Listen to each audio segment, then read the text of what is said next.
Hello, listener. If you are new here, consider subscribing and tell me where you are listening from. My name is Evan Carter. For 3 years, I worked the night shift at a mountain observatory perched above the tree line 3 hours from the nearest town, where the air was thin and the sky never stopped watching back. I thought I understood the stars. I thought I understood systems, patterns, cause and effect. Then one night the sky changed. Not storms, not lights, something else. And when everything below the mountain began to fall apart, I made a decision. I locked myself inside that observatory. This is how I turned it into a shelter and survived the first 31 days of whatever ended the world. People think observatories are quiet places, like churches with telescopes. They are not. At night everything moves. Motors hum deep inside the walls. Wind loads shift across steel ribs. Metal expands, contracts, and complains like it is alive. The mountain never sleeps. It presses its weight into the building. Cold creeps through every seam. And the wind searches constantly for a way inside. My job was night shift observatory operator. That meant I was the last person awake, and often the only one within miles. I watched the sky, but I also watched everything that kept the building alive. Telescopes do not simply point and stare. They breathe. They adjust. They fight gravity and temperature and vibration. Every hour I logged atmospheric pressure, wind speed, humidity, thermal drift across the primary mirror. Too much change and the glass could crack. Too little movement and the motors could freeze. The dome itself was a problem. A massive curved shell of steel and panels, designed to rotate smoothly on bearings older than I was. On cold nights the track liked to bind. Just enough to hesitate. Just enough to make a sound that set your teeth on edge. We had reported it before. Maintenance wrote it down. And then winter came. Power was another constant worry. The observatory ran on a primary line from the valley, with a backup generator that everyone pretended was reliable. It was not. The generator lived in a concrete room, half buried into the rock. Its casing was scarred. Its belts were old. Its fuel smelled like something that should have been replaced years ago. I ran test cycles every shift, listened for uneven rhythm, watched the gauges settle, hoping it would not be the night I actually needed it. There was no cell service on the mountain. That was not a flaw. It was a feature. Signals interfered with instruments, so the world below stayed very far away.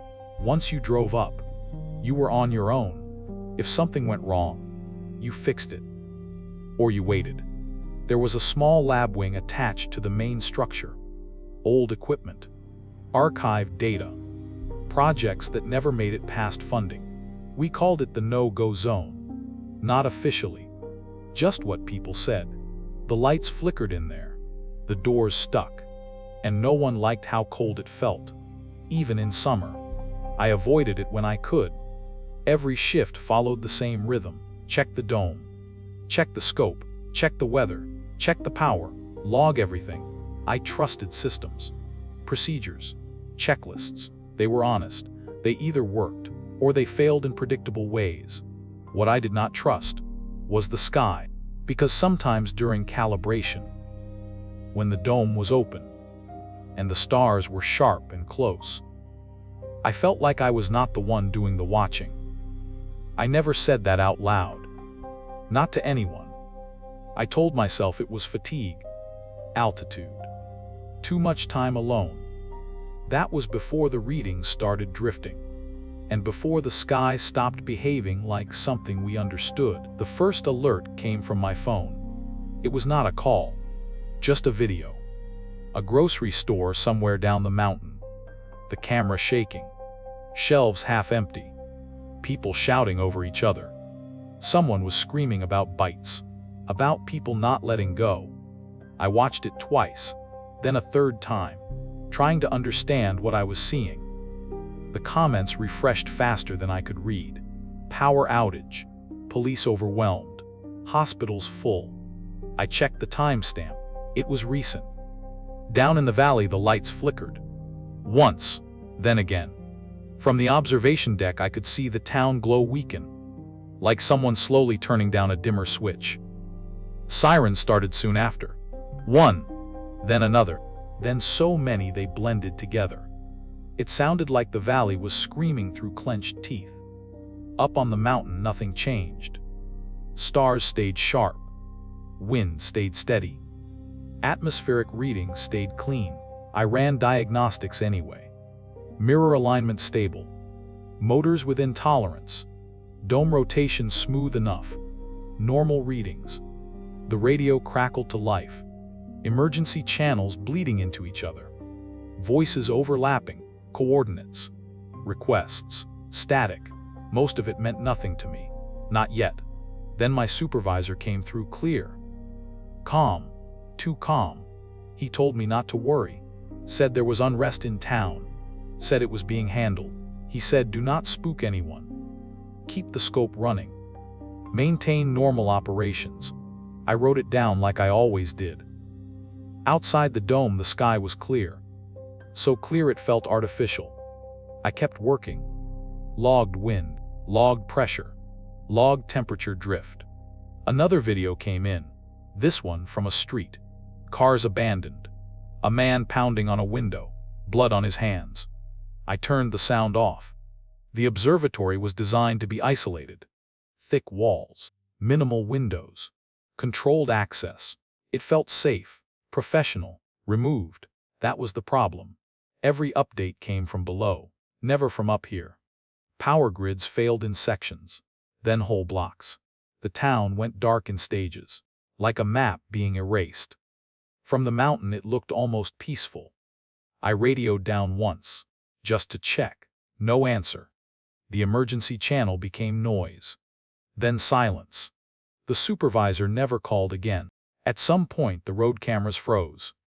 The last frame showed traffic stopped at the switchbacks. Doors open. No movement. Still the instruments said everything was fine.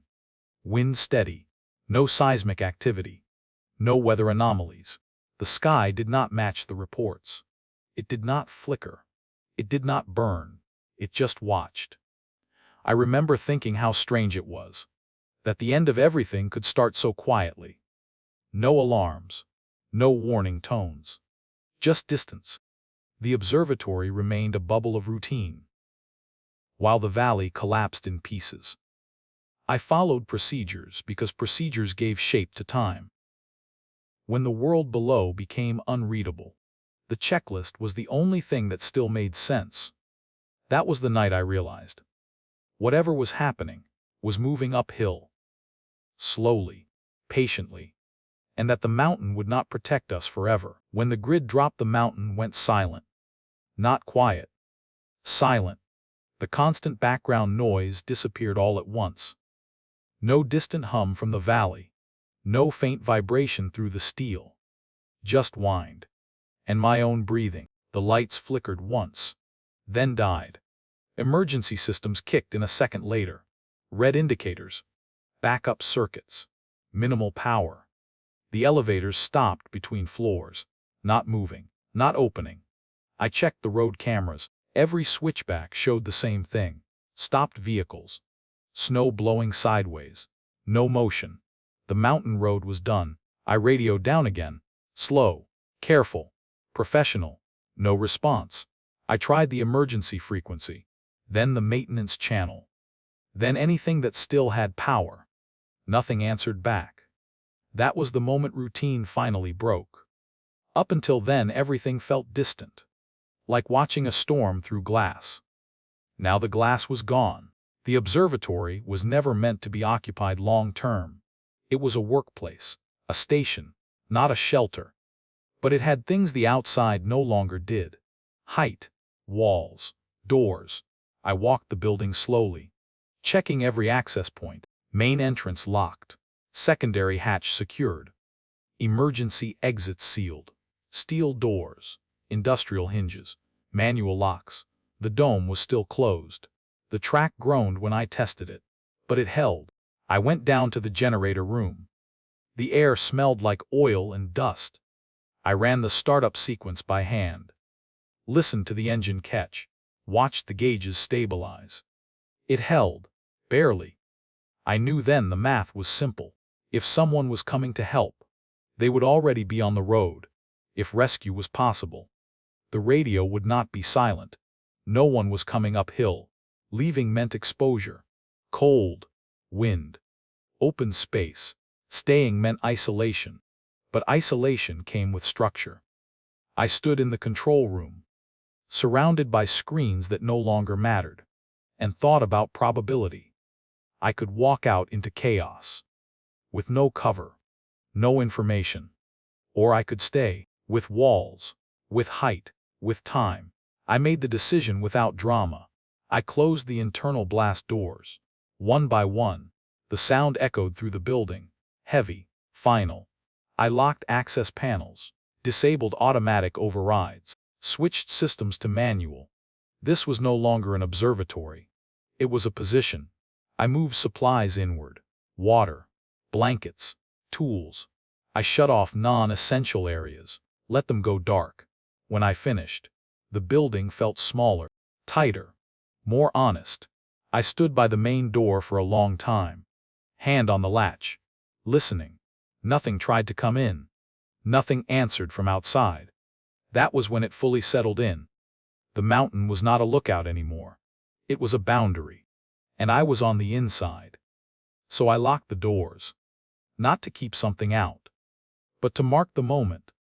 There was no way back once the doors were locked. The next problem was simple. Stay alive. I broke the building down the same way I broke down systems at work. Into categories. Into priorities. Shelter. Water. Heat. Movement. First were the doors. Steel. Hinged inward. That mattered. An inward hinged door is harder to force. Pressure works against it, not with it. I checked every hinge, every latch, every manual lock.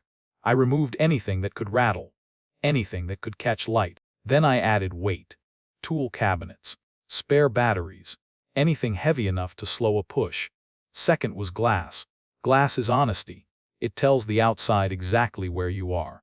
Light leaks, shadows move, and anything watching knows. I did not care about insulation. I cared about visibility.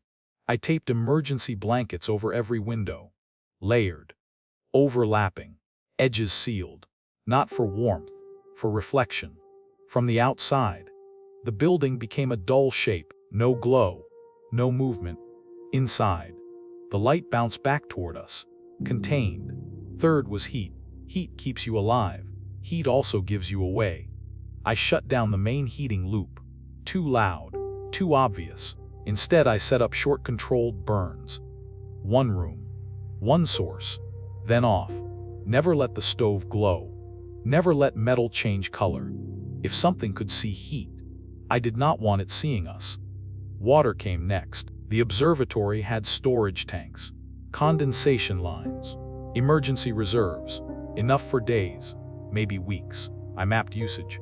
Drinking first, then cooking, then hygiene. Nothing wasted. Every container was labeled, every cap tightened, every leak marked. Movement was last. You do not want to live everywhere. You want to live somewhere specific. I chose a central corridor. No windows.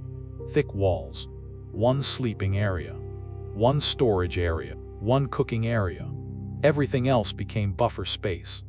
I taped floor paths, marked corners, cleared tripping hazards. At night, you move slow. You move quiet. You move the same way every time. Noise kills faster than hunger. I secured loose panels, strapped cabinets, wired doors so they could not swing. Anything that could fall would fall eventually. I blocked unused hallways, not permanently. Just enough to slow entry. Time matters. Every extra second gives you options. By the end of the first night, the observatory no longer felt large. It felt tight, purpose-built. It no longer looked like a place where people worked. It looked like a place where people waited. I sat on the floor, back against steel, listening to the building settle. Creaks. Pings, the slow language of metal cooling. I knew every sound now. If something changed, I would hear it. The observatory stopped being a workplace. It became a shelter. Not comfortable, not permanent, but defensible. And for the first time since the power dropped, that felt like enough. I waited until the mountains settled. Wind steady. No movement on the cameras. No new noise from the valley.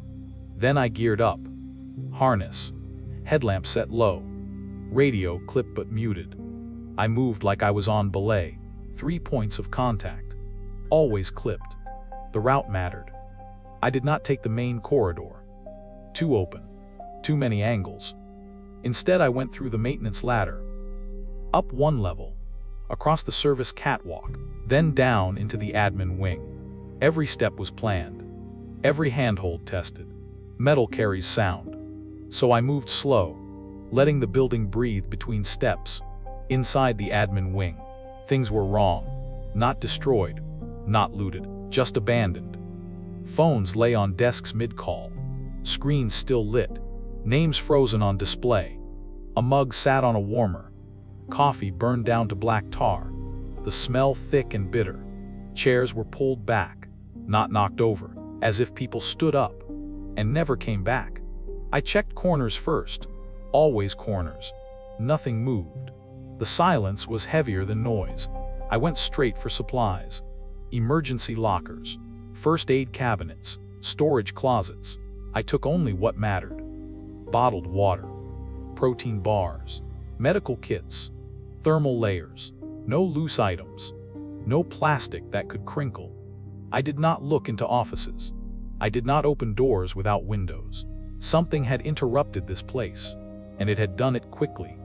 In the hallway, I found a smear on the wall. Hand height, dragged sideways. I did not follow it. I adjusted my grip, shifted my weight, kept moving. The longer you stay, the more the building notices. I loaded everything into a crate, strapped it tight, balanced the weight. On the way back, I heard something. Not footsteps, not voices. A sound like fabric dragging. Slow, patient. It came from deeper in the wing. I froze, counted my breaths. The sound stopped. That was enough. I turned back uphill immediately. No running, no panic. Fast controlled movement. Back through the catwalk, up the ladder, into the main structure. The crate scraped once. Too loud. I stopped, waited. Nothing followed. When I reached the door to the observatory core, I closed it behind me. Slow, firm. The latch seated with a sound I felt in my chest. Closing that door felt like sealing a submarine hatch. Pressure equalized. Noise dropped away. Inside, I was alone again, and the mountains stayed outside. I did not go looking for people. They found me. The radio crackled just after dawn. Low power. Weak signal. A voice asked if anyone was alive on the mountain. I did not answer right away. Trust was expensive now. I asked them where they were, what they could see, if they were injured. There was a pause.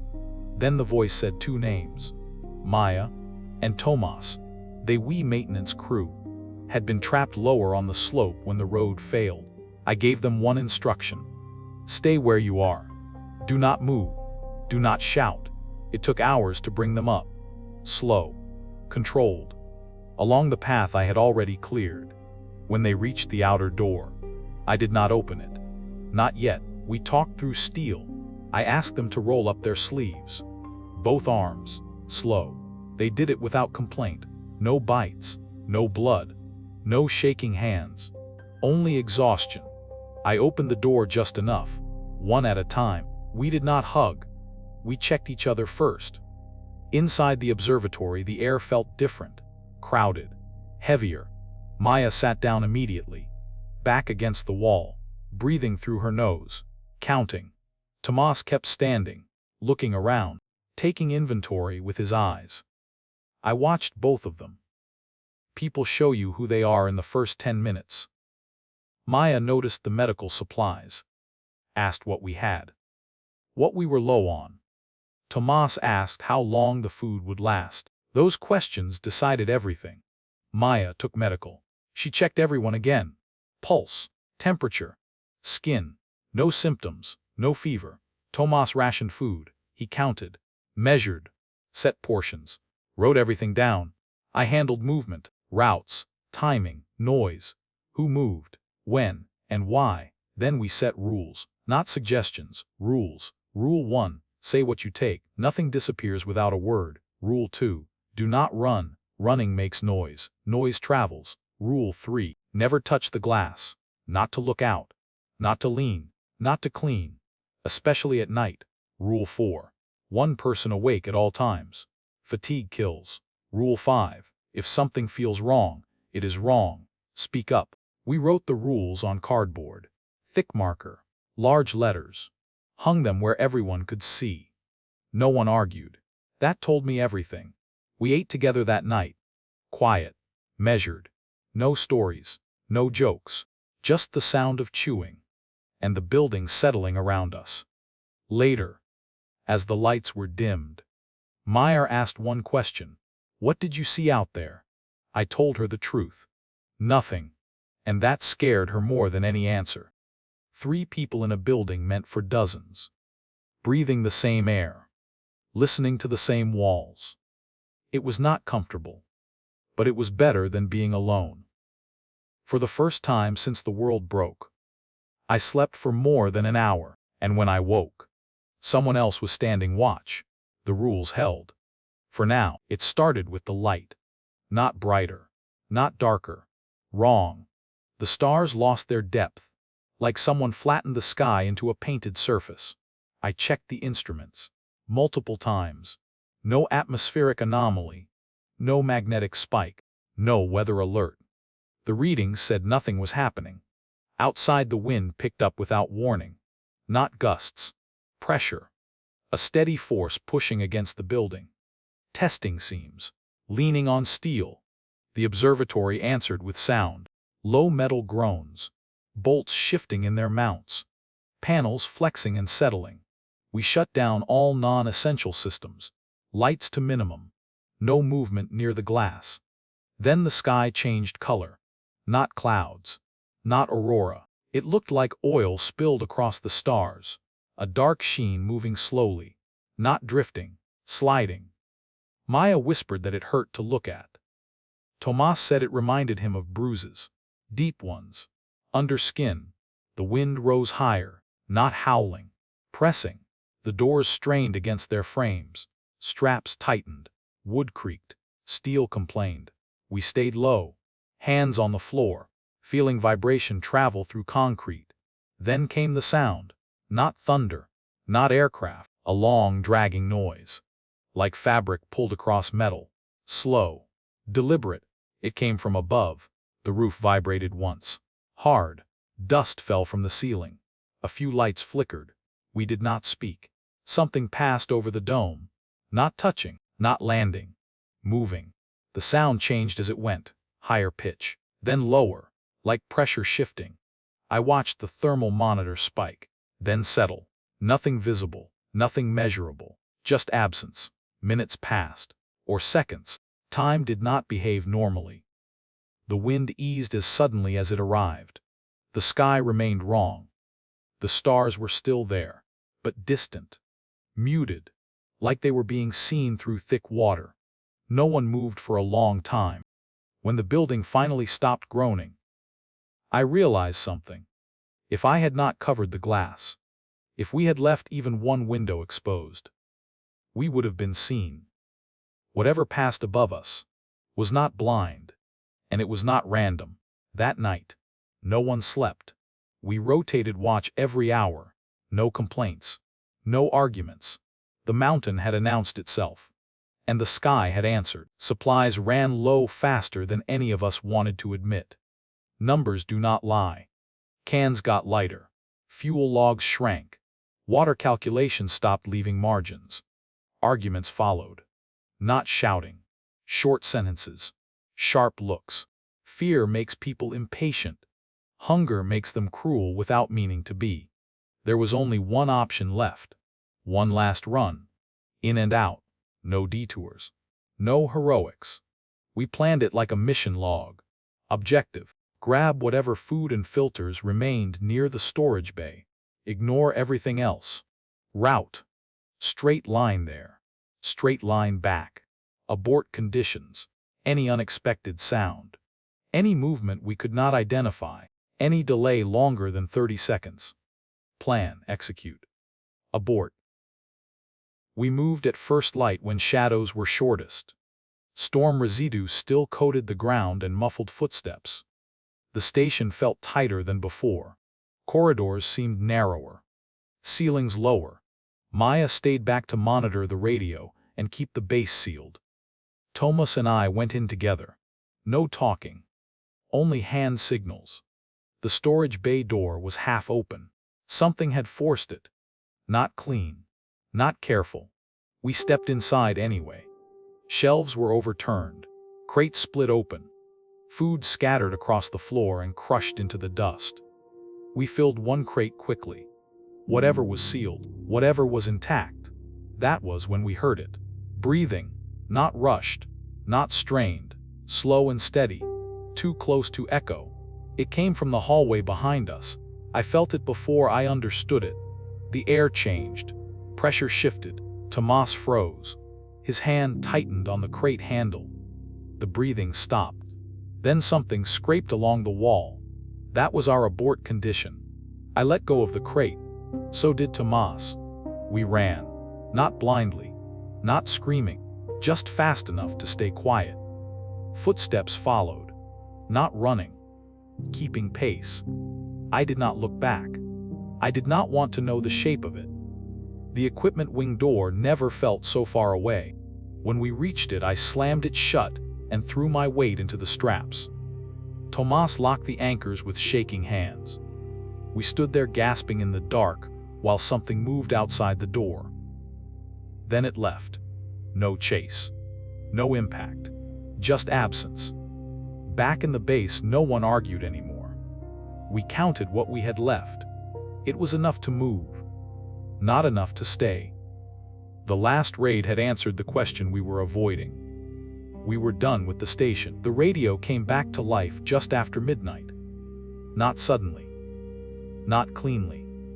First there was static. Then fragments of voices stepping over each other. Signals bouncing and fading like they were struggling to stay upright. I adjusted the antenna by hand. Slow movements. Careful pressure. Then one channel stabilized. The voice on the other end did not introduce itself. It did not ask questions. It spoke like someone who had already seen enough. Height buys you time. Not safety. Those words stayed in the air longer than the transmission itself. The voice continued. Staying put only works until it does not. Your best odds come from moving while you can still walk. No emotion. No reassurance. Just information delivered by someone who expected us to understand the cost. They gave coordinates for a pickup point near an old service road. 48 hours from now. No second window. After that, the signal dropped back into noise. We sat there listening to static long after the message ended. The decision was already made, but saying it out loud made it real. Staying meant rationing down to nothing, waiting for another storm, waiting for whatever had learned our location. Leaving meant exposure, open ground, unknown threats. We talked quietly, not to convince each other, to confirm what we already knew. Maya said she would rather die moving than disappear waiting. Tomas nodded and started calculating power down procedures without being asked. I checked the base one last time. Straps still tight. Supplies counted. Routes marked. This place had done its job. It bought us time, but it could not buy safety. We did not sleep much after that. We rested in shifts. Boots on. Bags half packed. Every sound felt closer. Every silence felt heavier. when the radio stayed quiet through the night. That felt worse than any warning. Morning came thin and gray through the dust. We had 48 hours, and no reason to waste them. We packed in silence. No debates, no second guessing. One bag each, that was the rule, and it forced honesty. Water came first, enough to walk, not enough to waste. Meds came next, pain relief, antibiotics, bandages sealed tight against dust. Tape mattered more than people expect. It fixes what breaks. It seals what leaks. It keeps doors closed when locks fail. We left supplies behind on purpose, not because we did not need them, but because someone else might. Shelter should outlive its builders. I walked the base one last time, checking straps, touching the walls, listening. This place had kept us alive. It deserved to keep doing that job. We wrote a note on a piece of cardboard torn from a shipping box.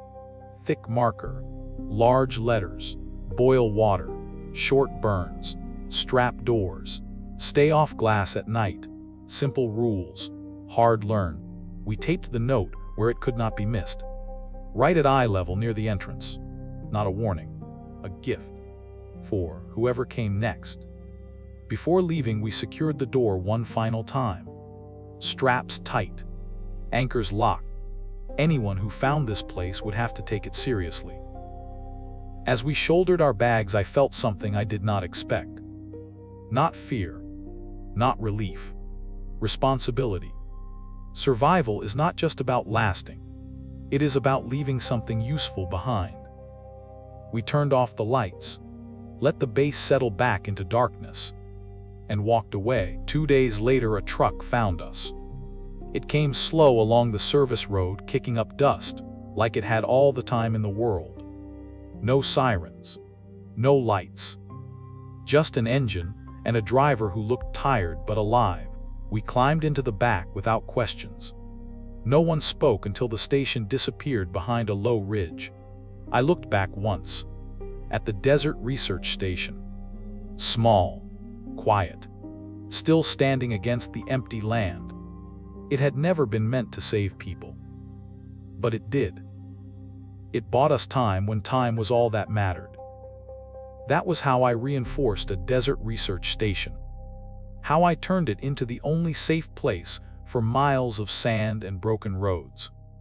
And how I survived the first days after the creatures emerged. If you made it this far, thank you for listening. Like the story, subscribe to the channel, and tell me where you are listening from.